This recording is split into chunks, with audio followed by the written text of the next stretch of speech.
पुंज बुलेटिन की शुरुआत पहलगाम के साथ, जहां पर प्रधानमंत्री नरेंद्र मोदी ने मंगलवार को पहलगाम के आतंकी हमले के बाद केंद्रीय मंत्रिमंडल की बैठक में अगली जनगणना में जातीय जनगणना को शामिल करने की हरी झंडी दिखा दी है।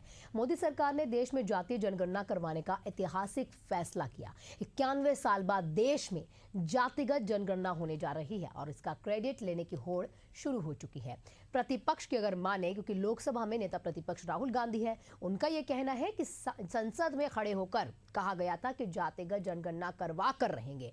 हमने केवल दबाव नहीं बनाया बल्कि पूरी योजनाबद्ध तरीके से इसके लिए लड़ाई लड़ी है। और इसके साथ ही राहुल गांधी ने जातिगत जनगणना के फैसले की टाइमिंग पर भी लेकिन अब सवाल उठा दिए। बीजेपी इसे प्रधानमंत्री नरेंद्र मोदी का मास्टर स्ट्रोक बताती है। विपक्ष से उसके सबसे धारदार मुद्दे को छीन लेने का दावा करती है। लेकिन अब सवाल भी कई है। अब सवाल यह है कि जातिगत जनगणना की राजनीति पूंजी राहुल या मोदी किसके खाते में जाएगी, यह सवाल जरूर अब शुरू हो चुका है। हमारे साथ हमारे ग्रुप एडिटर इन चीफ शिशिर उपाध्याय जी जुड़ चुके हैं अधिक जानकारी के साथ। सर, किस नजरिए से जातिगत जनगणना को देखते हैं? देखिए, ये कहना बिल्कुल गलत नहीं होगा कि विपक्ष लगातार जिस भी राज्य में जाता था तो लगातार ये बातें करता था कि जातिगत जनगणना होनी चाहिए। लेकिन पक्ष की बात करें, सरकार की बात करें, और सरकार लगातार इस मुद्दे को हाईलाइट करती थी कि जातियों में हमें हमारे देश को नहीं बांटना है। लेकिन अब इस समय जब चुनाव करीब है कई राज्यों में, तो जातिगत जनगणना का फैसला लेना लाजमी सी बात है, विपक्ष का सवाल उठाना बनता है। बिल्कुल आना जी, चूंकि ये मुद्दा लंबे समय से चर्चा में था और इससे पहले ये गेंद पूरी तरह से मोदी जी के पाले में थी और आक्रमण विपक्ष करता था। विपक्ष कहता था कि हमने अपनी सरकार में रहते हुए बिहार में जातिगत जनगणना करवाई है और पूरे देश में होना चाहिए। ये राहुल गांधी पिछले 2 साल से ही अपना एक बड़ा प्लान के साथ काम कर रहे थे और जातिगत जनगणना को लागू करने के लिए मांग लगातार करते रहे हैं। परंतु बिहार चुनाव और आने वाले उत्तर प्रदेश के चुनाव को देखते हुए जिस तरीके से प्रधानमंत्री जी ने ये मुद्दा छीन लिया है, विपक्ष से, कांग्रेस से ये मुद्दा छीन लिया है, और लेकिन श्रेय लेने की जो होड़ है उसमें चाहे भाजपा हो, चाहे कांग्रेस हो, चाहे दूसरे अन्य विपक्षी दल हो, वो सब ये मांग कर रहे थे कि हमें जातिगत जनगणना। यही भारतीय जनता पार्टी के नेता ये कहते थे कि हमें जातिगत जनगणना के चक्कर में नहीं पड़ना है, ये विभाजन हो जाएगा और इससे नुकसान हो जाएगा।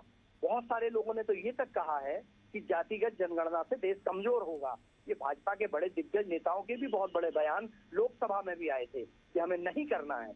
लेकिन समय काल परिस्थिति है आना जी, और उसकी वजह से भाजपा ने ये निर्णय लिया है केंद्र सरकार ने, जिससे विपक्ष मुद्दा विहीन नजर आ रहा है, क्योंकि अब उसके पास अगला मुद्दा क्या होगा ये वो खुद सर्च कर रहे हैं। लेकिन शिशिर जी, इसको किस नजरिए से हम देख सकते हैं? क्या जातिगत जनगणना करवाने का मुद्दा क्या सच में राजनीतिक मुद्दा हो सकता है, या इससे जो असर कहीं ना कहीं विपक्ष कह रहा था कि अगर हमें पता लगेगा उसी हिसाब से हमें जो काम है, जो जगह है, या फिर जो डिपार्टमेंट्स का डिवीजन है, चाहे वो नौकरी के खाके में हो या फिर किसी और खाके में हो पाएगा? क्या लगता है कि सिर्फ राजनीतिक मुद्दा बन के रह जाएगा, या कुछ और तबके के, पिछड़े तबके के लोग हैं जिनको प्रोग्रेस मिलेगी? देखिए आना जी, चूंकि जातिगत जनगणना और मेन जो जनगणना है, ये दोनों के बाद परिसीमन होना है। लोकसभा की सीटें, विधानसभा की सीटें बढ़ेंगी, और यदि ये बात सामने आ गई कि इस जाति के लोग इस क्षेत्र में ज्यादा हैं और वो सीटें बढ़ेंगी, तो ये पक्का मान के चलिए कि दलित समाज से, दूसरे अन्य समाजों से, उनकी जाति के आधार पे, जातिगत जनगणना के आधार पर परिसीमन में सीटें बढ़ने से उनका हक भी बढ़ेगा, उनको हक मिलेगा। यदि सरकार सही वास्तविक रूप से करना चाहती है तो, और यदि सिर्फ इसको पार्टी ने सिर्फ मुद्दा खत्म करने के लिए चयन किया है कि मुद्दा खत्म हो गया है, तो मुझे लगता है ये लंबा खिस्सा रहेगा। लेकिन मेरा नजरिया तो सिर्फ ये है कि अगर जातिगत जनगणना होती है और उसके माध्यम से ये बात आ जाती है कि इस समाज के इतने लोग अधिक हैं, इतने वोटर ज्यादा हैं, और उनके परिसीमन में सीटें बढ़ जाती हैं, तो उसका लाभ आम आदमी को मिलेगा। क्या आप सच में बिहार में विपक्ष के पास कोई मुद्दा नहीं रह गया है? क्योंकि उनके पास सिर्फ एक मुद्दा था। कहीं भी अगर स्टेज पर विपक्ष जाता था, लोगों से वोट की मांग करता था, तो मुद्दा सिर्फ यही रखते थे, क्योंकि बिहार में और यूपी में पूर्वांचल जितना देखा जाता है जातियों के हिसाब से बांटा हुआ देखा जाता है, और अब वो मुद्दा विहीन हो चुके। अब अगला कोई मुद्दा लगता है विपक्ष रख पाएगा?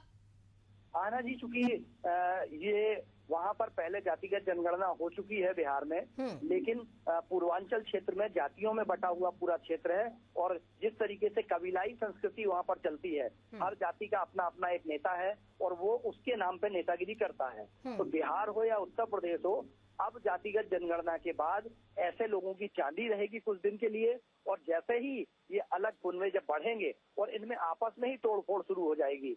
लेकिन विपक्ष के पास एक बहुत बड़ा मुद्दा है, वहां पर अपराध, विपक्ष के पास वहां का भ्रष्टाचार का मुद्दा है, क्योंकि नीतीश कुमार लंबे समय से वहां पर सरकार में है। कभी भाजपा के साथ आते हैं, कभी लालू यादव जी की पार्टी के साथ आते हैं, लेकिन नीतीश कुमार ही वहां पर सत्ता में है। तो बिहार में मुझे लगता है कि अब विपक्ष जातिगत जनगणना को छोड़ के भ्रष्टाचार और अपराध को मुद्दा बनाएगा। वहां पर बहुत सारे ऐसे अन्य मामले, पिछड़ा क्यों है विपक्ष बिहार लंबे समय से, आज भी देश के पिछड़े राज्यों में क्यों है, जबकि एक ही पार्टी की लंबे समय तक सत्ता रही है।